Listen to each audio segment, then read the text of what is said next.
Thanks. Okay. Let me find my clicker. Okay. So now we've made it, we are on the final lap of at least my portion of the journey here.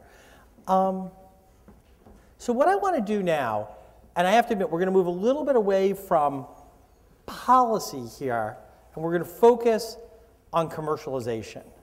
And that's a topic that I've thought about quite a bit in a number of different industries and sectors, most notably biotechnology. And what I want to do, what I thought was useful, I was trying to decide whether or not to use our time to give a kind of general overview of the commercialization process for both big and small firms, which I think there's some knowledge of. Or what I'm going to really focus on is something that I know a little bit more about in depth, which is really thinking about the commercialization of biotechnology innovation from the perspective, in particular, of entrepreneurs. And I want to raise up some issues that are around the entrepreneurship piece that are going to lead to us thinking about downstream distribution, marketing, advertising, approval, FDA approval issues, and certainly IP issues that hopefully this will put in a kind of a broader strategic framework as we think about those legal and policy issues. And so, and then my final disclaimer on this is relative to the first two segments where I think I would try to take a bit more of the perspective of a kind of broader policy analysis.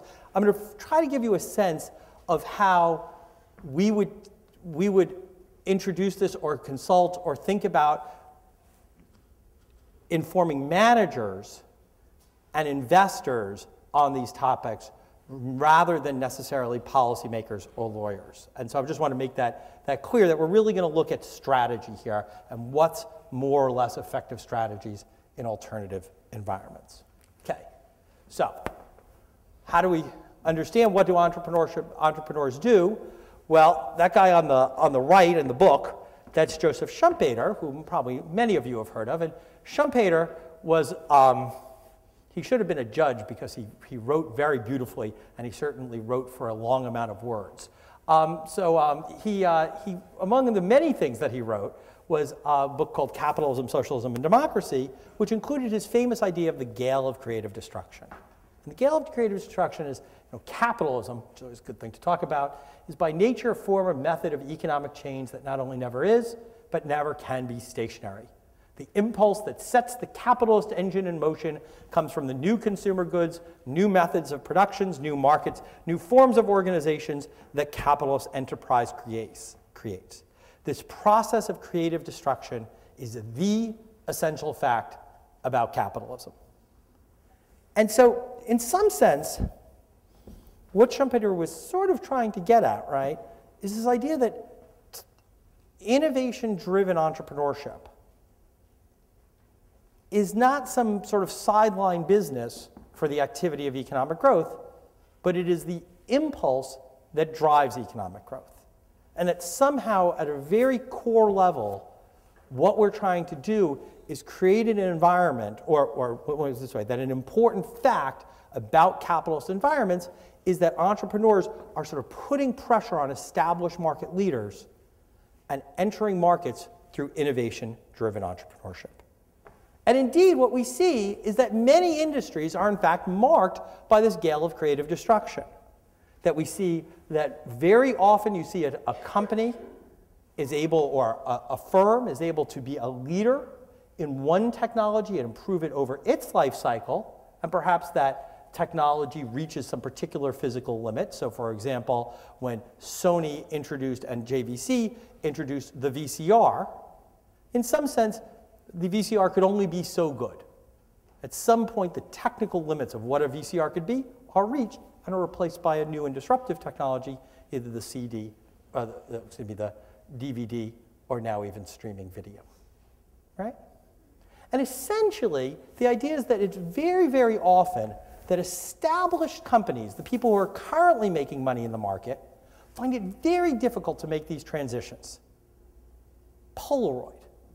Polaroid was the dominant leader in instant photography for 60 years and was completely unable to make the transition to digital photography. Rather than thriving in an environment that was the new technology that emerged in their industry, they were destroyed by it. Right? And indeed, for example, some of you might have ever seen Clay Christensen of the Harvard Business School, for example, has a very famous study of the disk drive industry. And the disk drive industry, over a 20-year period, the most exciting thing that happens in disk drives is every once in a while, the disks get smaller. The format, right? They used to be really big, and then it was 5 1/4, 3 1/2, so on and so forth. And each time the disks got smaller, which is something you'd think a smart manager would be able to foresee after the first few times, the firm that was the innovator in the new market, in the new disk drive format, was an entrepreneur, or had not been, was an entrepreneur, and the established firm, the leader in the old format, was left in the dust. And indeed, we've already talked about the fact that biopharmaceuticals is exactly going through one of these big shifts in the underlying S-curve of the industry. And moreover, we believe that there's not going to be just one S-curve. There's going to be multiple technological transitions. And so that raises a very fundamental point about how we structure this industry. Our established firms, Merck, should you all go out and sell your Merck stock right now? Let's be clear, that's not an idle point. If you had literally bought and held the Dow index of 1973, your portfolio would be worth GE. Whatever that is, that'd be great. And everyone else would be off the list, just about. Right? Over reasonable, between 1957 or 1955, mid-1950s and the mid-2000s, among the firms that appeared on the S&P 500 in the mid-1950s, so that's 500 firms, only 80 were still on the list as of 2005. And only 5, I believe, had exceeded the average market return. So there's something to this gale of creative destruction. On the other hand, indeed, should biotechnology firms premise their competitive advantage, should they premise the way they're making money to be like one of those disk drive guys, to be like a Schumpeterian entrepreneur in competition with established pharma? To be clear, there's an alternative. Rather than compete in the product market with Merck or Lilly, hey, you could contract. You could make your investments. You could come up with one of these cool new technologies, and then you could either engage, and we've already seen some of this, in an alliance, some sort of licensing, or some outright acquisition. In other words, you could earn your profits through contracting with more established product market competitors. And indeed, that's a lot like what biotech looks like. There's lots of radical disruptive innovation. We already have talked about the fact that the biotech firms look different. They're in San Diego and Boston, and they're small and research focused, and they have a scientific advisory board of the which is populated by the leading professors at the local university. Yet commercialization is by and large achieved through cooperative development and marketing between entrepreneurial startups and more established firms. Now, that might not have been so surprising in the days of Genentech and Humulin and the insulin, because that was the first one. They really didn't have that many resources. But now, the industry is 35 years old.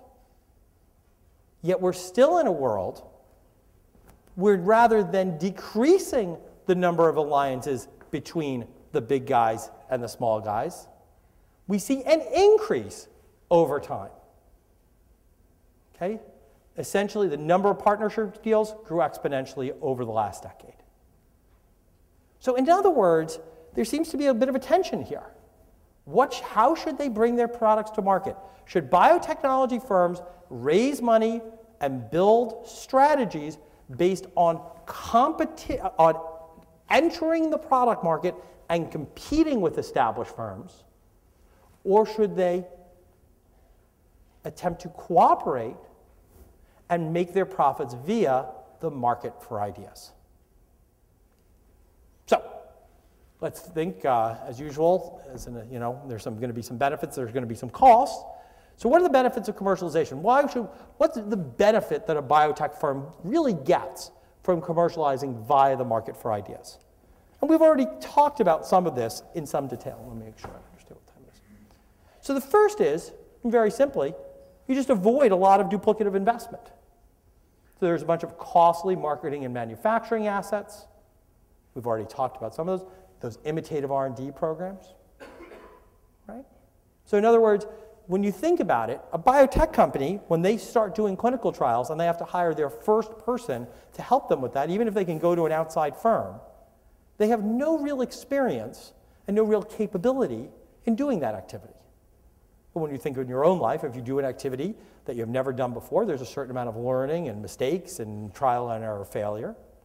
Well, if they go and hook up with Pfizer, a much more experienced firm in that activity, they're going to be able to do the same clinical trials more effectively at lower cost. Second, they should be able to, one of the advantages we think that's associated with these biotech firms is that they're kind of entrepreneurial and they're small and they're located near the university. But if they have to get involved with running a whole big operation and running big sales forces, well, that's going to make, in most cases, that's going to divert the incentives and the culture of the firm away from their science-based entrepreneurship and towards more of a sales background. Nothing wrong with that. That's super, except it's at the cost of that entrepreneurial culture. As you get bureaucracy and many divisions, is at the expense of fluidity. Finally, there was one big benefit that a biotech firm gets from hooking up with the established firms in the industry. They don't have to compete with them anymore. Right? If you think about the industries, right? If you think about the industries where people do try to compete with the established firms, very often the entrepreneur comes up with a really good innovation, and the established firm copies it or comes up with some other version of it and squashes the firm like the little bug they are. See Microsoft versus World, right? Lots of companies have tried to compete with Microsoft in various parts of the software business. Mostly, except for now Google, essentially ineffectively. Right? So a third benefit you get, a private benefit to the entrepreneur and the established firm, is having a lower level of competition in the marketplace. And indeed, I think that it's important to recognize that a big part of this is that a very important cost that you face and a very hard cost to forecast if you haven't done it before and to manage it well is getting access to all these, what we call these complementary assets, the manufacturing, the marketing, the distribution, and other technologies that help you effectively commercialize your innovation. So, if you buy this, it sounds like lower cost, better incentives, less competition. Everyone should do this.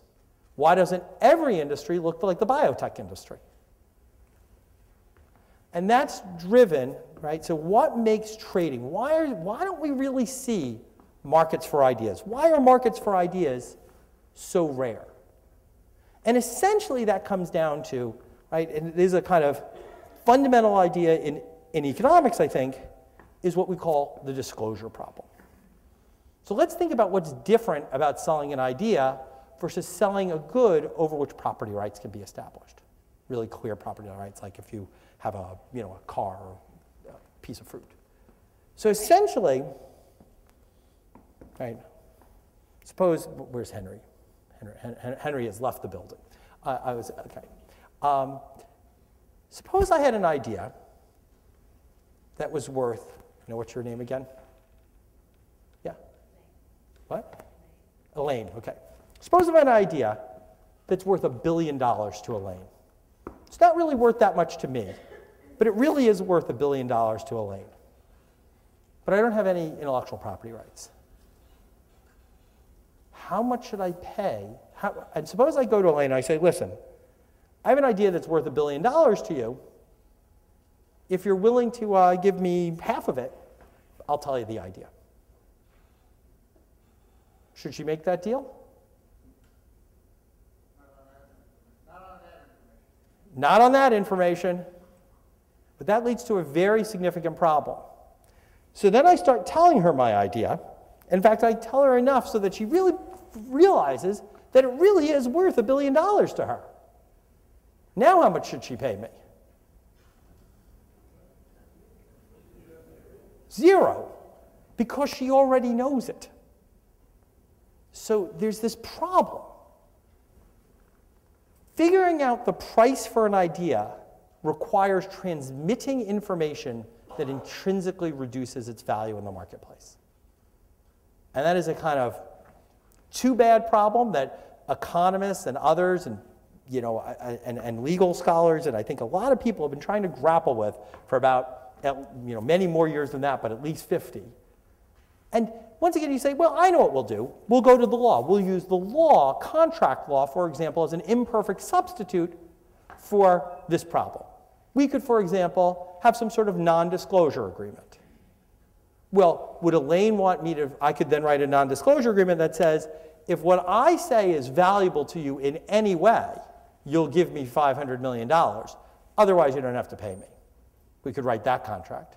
But then I would sort of tell her all sorts of things that are obvious, hard to enforce in court, right? And it'd be very, very difficult, right? You're not willing to sign that contract unless it's the case, right? Unless it's the case that I'm specific enough in advance about what the scope for the idea is. Now, of course, most ideas, it gets even worse because most ideas aren't good in general or bad in general. They're only good under certain circumstances. We face a contingency problem. So once I start telling Elaine that the idea is about, well, if Chicago gets the Olympics and Obama loses the next election and it turns out that 5 other things happen, well, all of a sudden I've started revealing enough information that in the absence of well-defined property rights, once again are going to very much reduce the value of telling Elaine my idea, even though the idea is intrinsically more valuable to her than to me. Right? A good thing that markets should do is allocate assets and allocate property to the right person. But with ideas, we face a fundamental difficulty in that allocation process. Now, there's, of course, a third problem, which is pretty common, which is if you had to go and say, among all the entrepreneurs, you have entrepreneurs and potential licensors.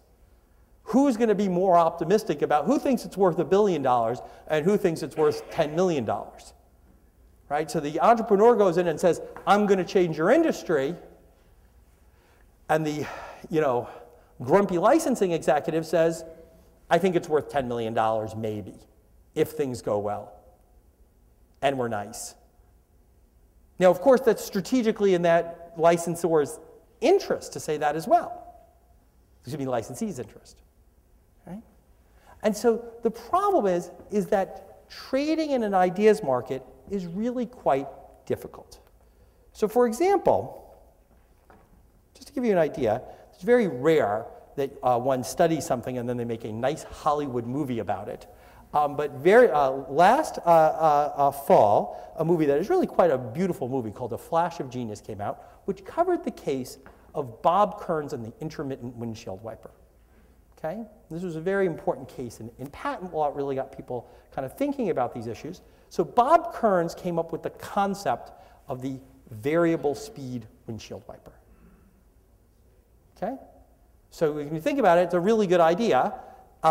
In particular, I mean, there's a problem when you're driving if you only have one speed. When it's drizzling, the wipers are too quick, and when you have a big storm, the wipers you can't see out of your window, and so that's a problem. And he came up with a method basically using the newly invented integrated circuit at the time that essentially solved the windshield wiper problem. He literally, it's a sort of long story, and there is a beautiful movie starring Greg Kinnear that's really a quite interesting movie. But essentially, he took his car and he basically drove it. He sort of drove to the Ford product development lot and showed them his windshield wiper. And then after they said, well, we're going to really think about this, and they took the car from him and he showed them how it worked. And then they started to say, you know, this is all very complicated, and we're really thinking about lots of windshield wipers, and we were working on something else, and blah, blah, blah, and then they stopped returning his phone calls. And then 2 years later, he goes to the auto show, and guess what's on the car? It's his windshield wiper. And he was mad. And he had gotten a patent. But it's the 60s, when patents are worth not quite the paper they're written on. And at which point, he undertakes a 15 to 20-year legal odyssey that only ends in it when he is lucky enough defending himself in a jury trial in Flint, Michigan, which if now you're into the late 80s, early 90s, Flint, Michigan, Ford Motor Company, not exactly all kumbaya at that time, and so he's able to ultimately get some enforcement, but at the expense of his marriage, at the expense of his actual sanity, goes to a mental institution for a period of time, and the expense of the rest of his life. He devoted the rest of his life to enforcing his idea. Right, and you know, and it's actually a very, and it's not a polemic on one side or the other. It's a thoughtful movie. You know, I've been thinking about this case and worked with them for many, many years, but it's a very, very thoughtful movie that came out just on the nature of what technology entrepreneurship is and the role of the courts and intellectual property in that system. Let's go to pharma. A similar version of that is there was this company called Decode. I used to believe that Decode was the craziest Icelandic company in the world, but then I found out more about Iceland. So Decode is this company founded by an Icelandic national who had been a professor at Harvard, and his idea was to use some of that, right, was one of the leading firms around kind of trying to make the revolution that we've been talking about really happen. And he founded a company called Decode, which essentially was going to use genomic information, and essentially it was a very cool thing that he was going to use the detailed epidemiological records and death and birth records of the Icelandic people, access to the entire detailed information about the patient population of Iceland. Basically, he worked with the government to get access to patient records and ongoing visits, combined with genetic samples from Icelandic people, combined with very powerful genomic algorithms. And his idea was that was going to create some great science that was going to end up with some great innovations. And you know what? He was right. In fact, after many years and some twists and turns along the way, they in fact discovered that if you had 6 particular genetic variations, you would tend to overproduce something called the FLAP protein. And if you had these 6 genetic markers, you overproduced the FLAP protein, you increased your chance for heart attack by more than smoking, by essentially more variation than would be predicted by smoking 2 packs of cigarettes a day. Right? So this is a really decisive thing. And moreover, if you can just figure out who these people are who have this particular anomaly and give them a drug, say a composition of matter, very simple small molecule that inhibits FLAP protein, guess what? You've just come up with a direct, proactive cure for these people's heart disease. Moreover, such a compound existed, but it was owned by Bayer. Bayer already had a compound that inhibited FLAP protein. They had taken it through phase 3 clinical trials and had discontinued the project because they were looking at it for asthma, and it didn't work well against asthma. Now here comes a pretty big problem for this guy, Carey Stephenson, the head of Decode.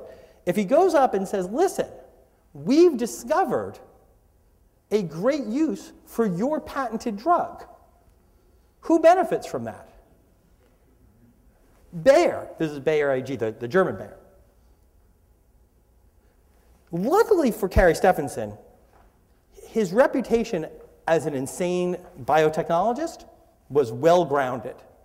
So when he went and he said, well, we have some speculative ideas and we'd like to license the compound back to We'd like, as a small company, we're going to buy out the big company's patents.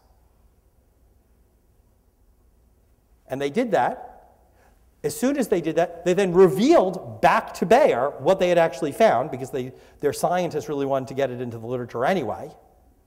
At which point they relicensed it back under an absurdly complicated agreement, which then ended up in court ultimately, back to Bayer, and they tried to engage in clinical trials to bring this drug to market. Which ultimately it has been, so some version of this has been approved, though Decode itself has ultimately earned a very small share of the benefits that they've gotten from almost all of their genomic discoveries. If you do public science that impinges on the technologies that are covered by somebody else's patents, you tend to suffer essentially from this disclosure problem. So, now we've got a bunch of benefits: lower cost, better incentives, lower competition. What we've also got a big cost, which is, do I, as the entrepreneur, am I able to capture value despite these imperfections in this rather nebulous market, the market for technology or the market for ideas?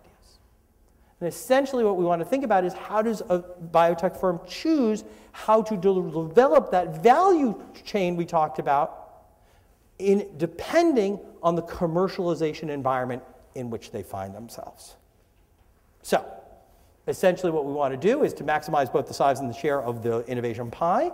Maybe what they should do is consider two features, and one could be more complicated, but I think this is fair, is we're going to look at the degree of excludability and the degree to which the established firm possesses control over the specialized complementary assets, those assets that really do lower the cost of bringing the whole thing to market. So, what's the degree of excludability? It's your ability to overcome the problem I talked about with Elaine before. It's my ability to discover something, disclose it, and not have somebody steal it. It's the ability to forestall imitators from copying your technology. The most important form of excludability is a legal instrument. It's formal intellectual property protection, most notably patents or copyright. You guys know, 20-year length, right to prohibit producing, copyright's the right to prohibit copying.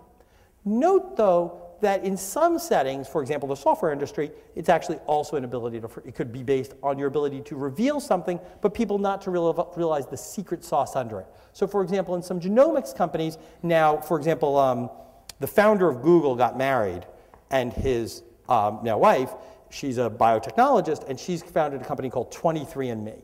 And what they're going to do is they're going to discover secret tests that tell you about your genome that only they have access to. And then if you pay them a sufficient fee, a company can pay a sufficient fee, they'll test whether or not the CEO they're planning to hire is likely to kick the dust or not in the next 5 years. I mean, that's a great oversimplification of the business strategy, but there it is, right? So somehow if you can tell people what you're doing and show them it works, but then not figure out the secret sauce behind it, for example, algorithms, that's another way to generate this sort of excludability. As probably most of you know, there has been a truly dramatic rise over time in the rate of patenting in the US and around the world. And that seems to be grounded a bit in an increased innovation rate for the economy and a bit in a propensity for people to want to patent everything they can get their hands on, right? Oh, look at that. I lost a slide. That's okay. Second, we're going to be thinking about this degree to which those specialized complementary assets, the manufacturing, distribution, regulation, services, so on and so forth, that are held by the downstream firms, is it the case that really the downstream firms hold those in a preferential manner? So for example, if there's some company that, for example, for a very simple molecule, just has to package the pills. Basically just get, kind of soluble plastic and just sort of package pills. But lots of people can provide that for you. So there's no particular firm for whom you would have to contract with it. That's not really a specialized asset. On the other hand, what Eli Lilly had in the context of the insulin case we talked about earlier really was specialized. They knew all about the FDA regulatory process for insulin products and diabetes patients, and moreover, they knew all the doctors. They had a specialized sales force that was really well positioned to diffuse and maximize the impact of the product within the marketplace.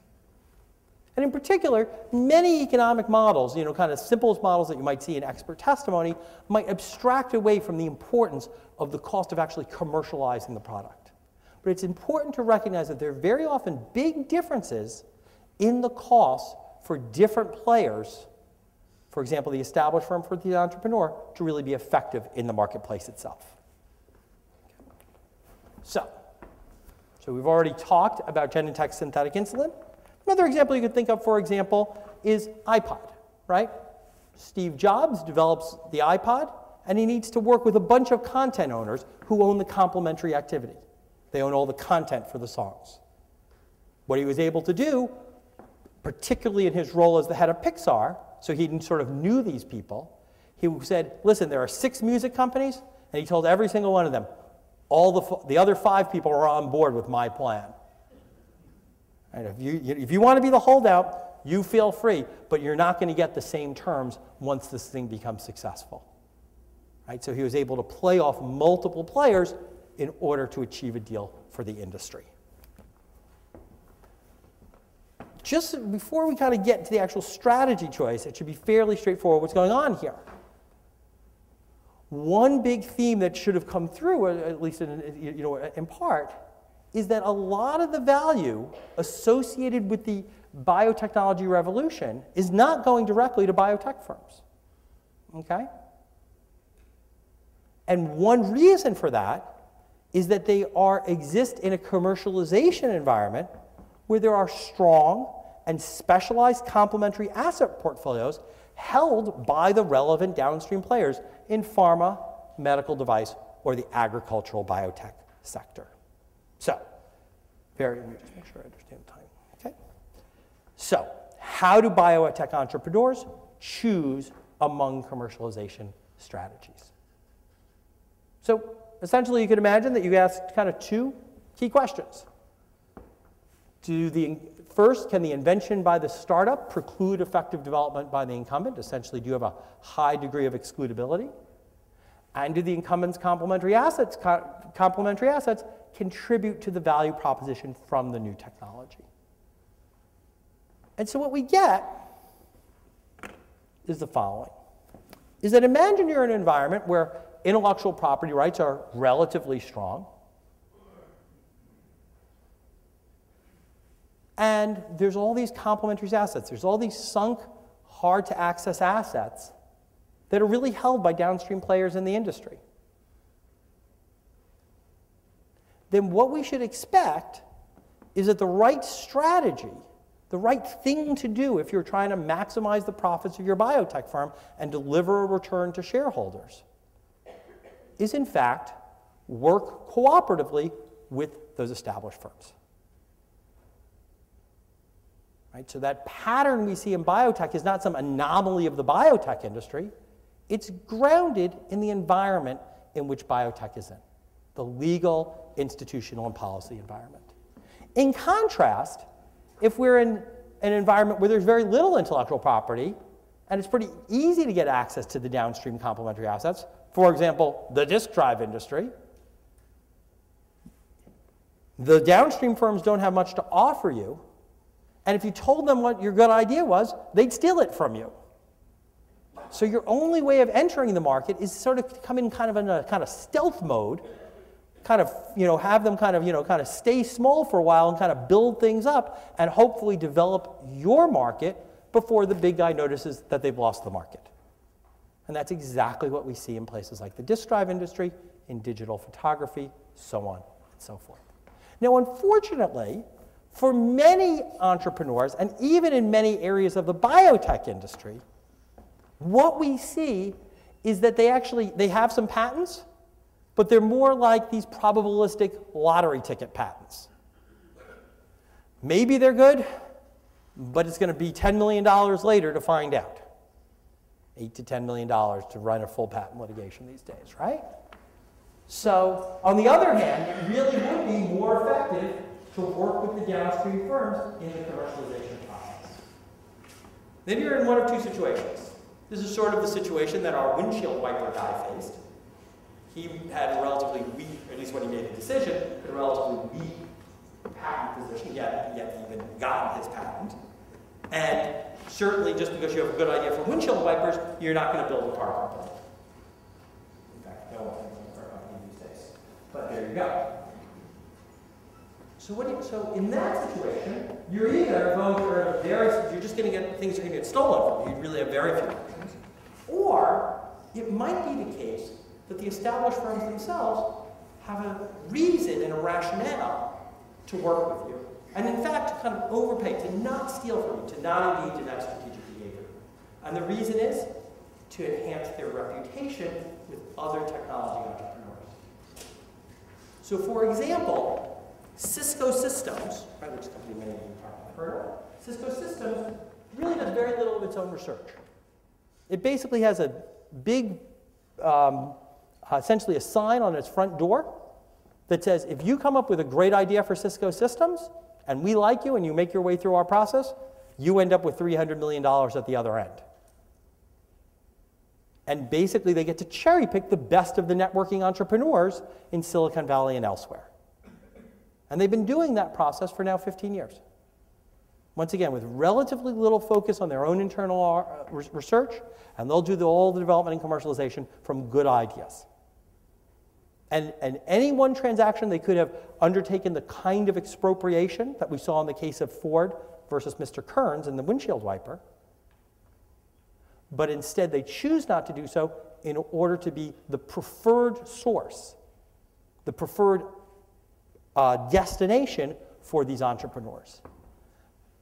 An interesting point is that increasingly, when you have these when you don't have these strong composition of matter patents, there's currently a game on within the pharmaceutical industry to try to establish such reputations. So if you ever see these numbers where pharma firm X buys some genetics firm for $2.8 billion, and you look at them and just the day before they were worth only $1 billion, and you even thought that was overvalued, they're playing this game. They're trying to explicitly put premiums on these firms so that firms will position themselves for buyout from them because their pipelines are empty. So if I'm Merck and my pipeline is relatively empty, I might be less aggressive than I otherwise would in any one transaction in order to be the preferred destination for future entrepreneurs. Now, obviously, if you're contemplating essentially a very large merger, that can be a very expensive proposition, and that's actually the tension, I think, that we see in a lot of biotechnology versus pharma today. Finally, if you do have strong intellectual property rights, but there are relatively few complementary assets, then it's your job to build the value chain. And then commercialization requires not simply you developing the entire value chain yourself, but actually building an ecology and a group around your firm to work with you. So for example, let's do outside of pharma, in the video game industry, right, in the video game industry, when Nintendo comes out with the Wii, they have to spend, or Microsoft comes out with the Xbox, they spend a lot of time trying to encourage others to write software for them.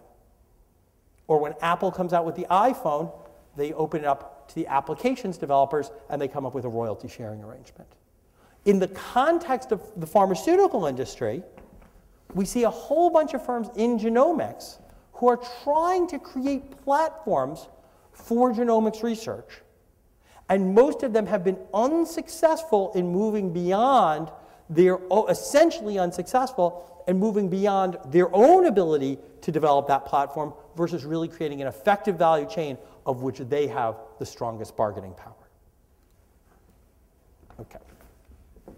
Sure. Not running too much. Okay.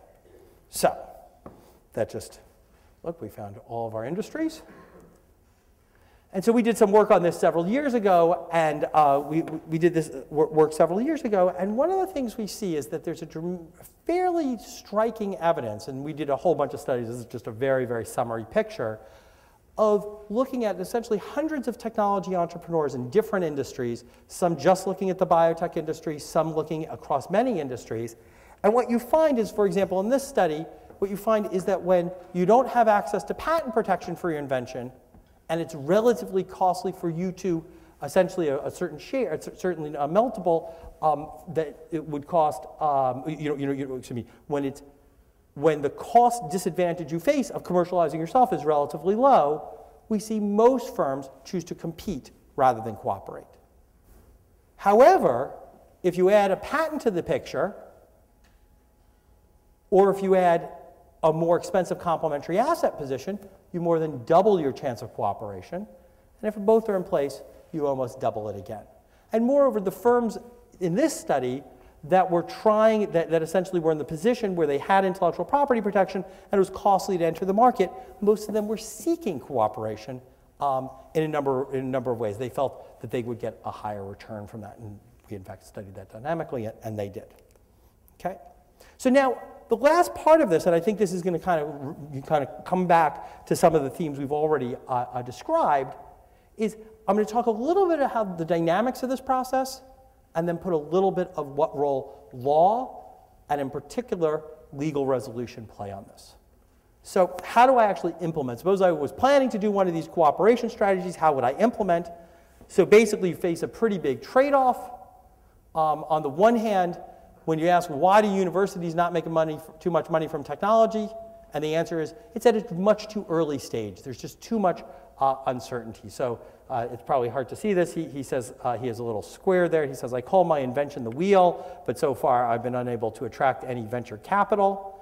And, sort of, right, it's pretty clear that if you could just cut off a little bit more, he'd really have something going there, but it might be hard for the venture capitalists or others to see that at an early stage.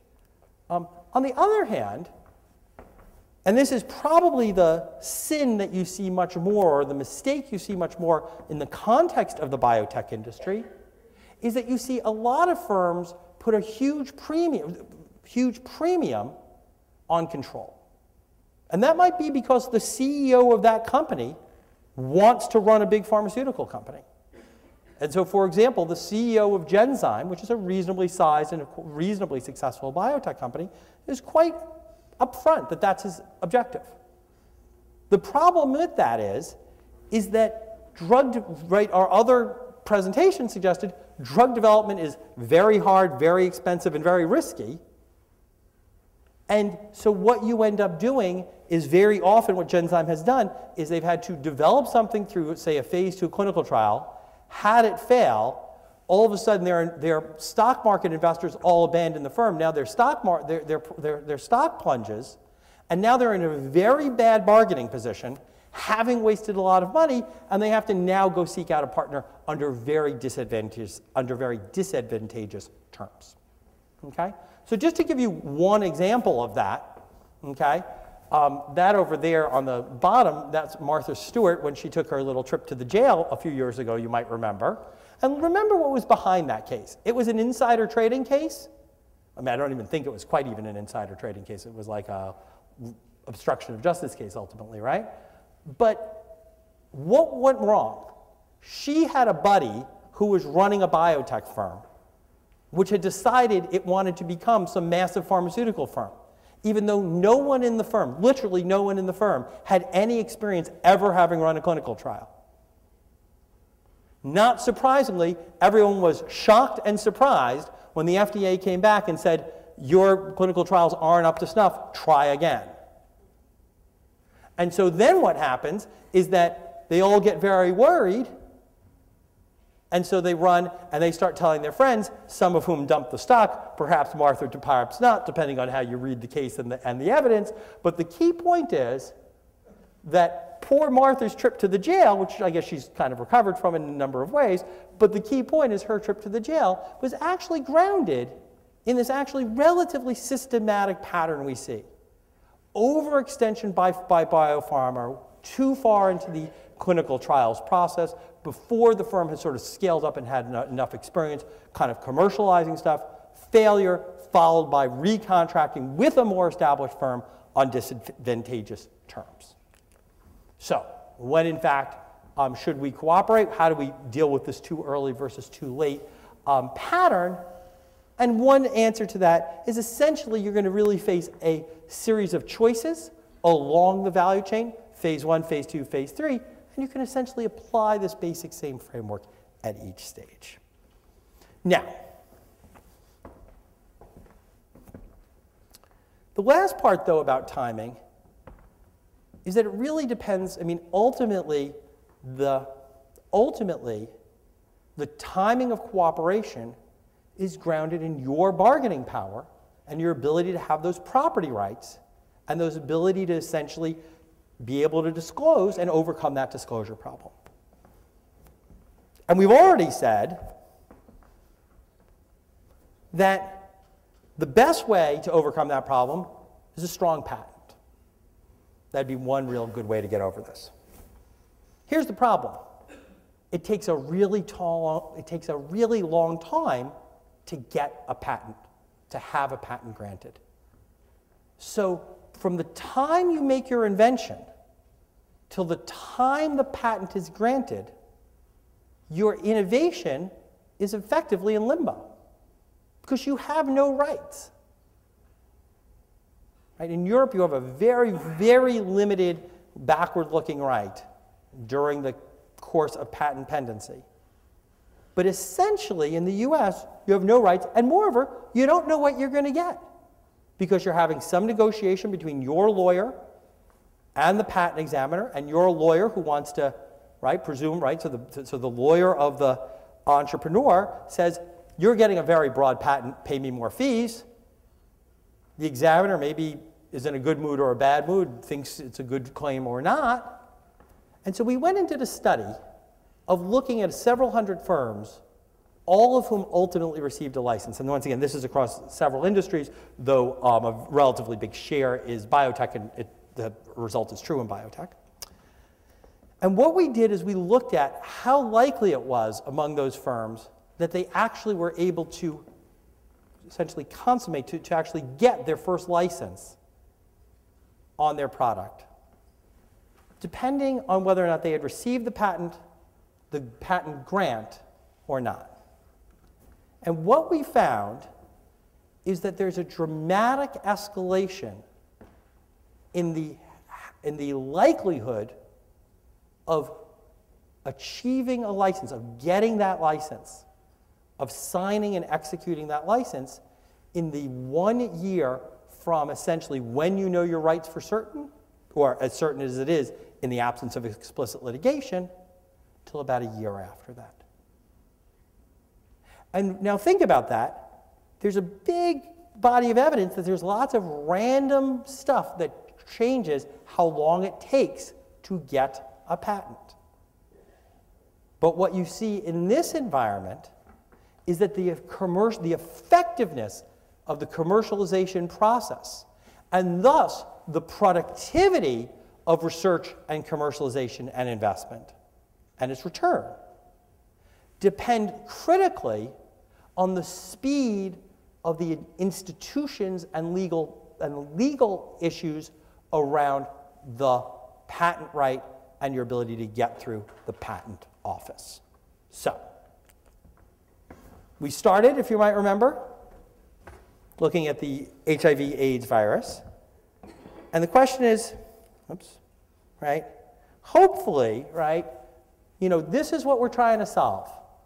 There's bad things out there that are trying to kill us, right? Not with intent, but just as part of life. And interestingly, the last century has seen a dramatic improvement in our capacity as human beings to address those issues. We live much, much longer than even our grandparents, right?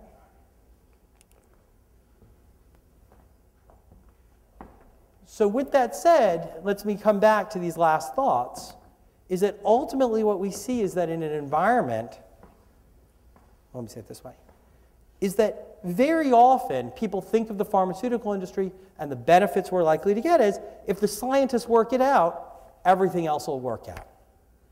And I hope over the last few hours, our conversation right, has really led to this idea that, well, you know what, that's not quite right. We have to do a much better job and a very proactive job in creating the right environment, the right legal, institution, microeconomic environment for realizing that life sciences century. We need to shape and be explicit about the incentives to innovate, and also the ability to actually get the social value arising from scientific discovery. And I think one thing we see is that in an area where the science is changing so rapidly, that in some sense, some of the discussions you're going to have over the next day are really about the law catching up and the institutions catching up with our ability to create and use valuable scientific and technological life sciences knowledge. Thank you very much.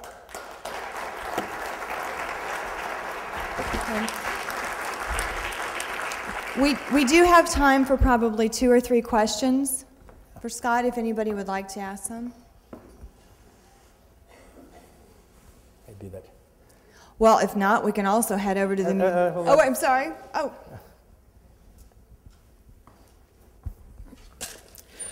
One thing that concerned me about the last part of your discussion here is that, you know, your yes, no thing.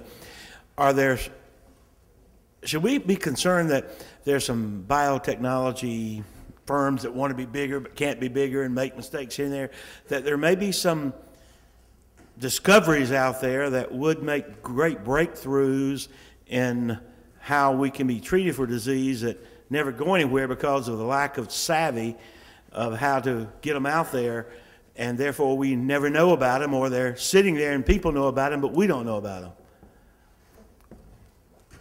You know, I think the short answer to your yes. I think that there's, I think that a fair read of the record is that there's a reasonable number, one doesn't know how many, but of clinical compounds that if they had been managed more effectively, they would be available on the market. Now, the other part of that, just to be fair, is if we were able to reform the FDA to come up with a more layered approach to the drug approval process, so that maybe, you know, this. I think a big part of the a big part of the problem is that the FDA is such a yes or no decision, and very often what these biotech firms are doing is they're not providing a lot of certainty. And so, what does that do? That leads the FDA's basic rules to redound towards negative assessments of their applications. And so. But I think that a reasonable reading of the kind of work that we've done in this area is that there are technologies that sit on the shelf and should have been commercialized. Maybe not, you know, what that magnitude is, I don't know. If we have no other questions, we can go ahead and head to lunch. Thank you, Scott, Thank you, guys. You also may leave your...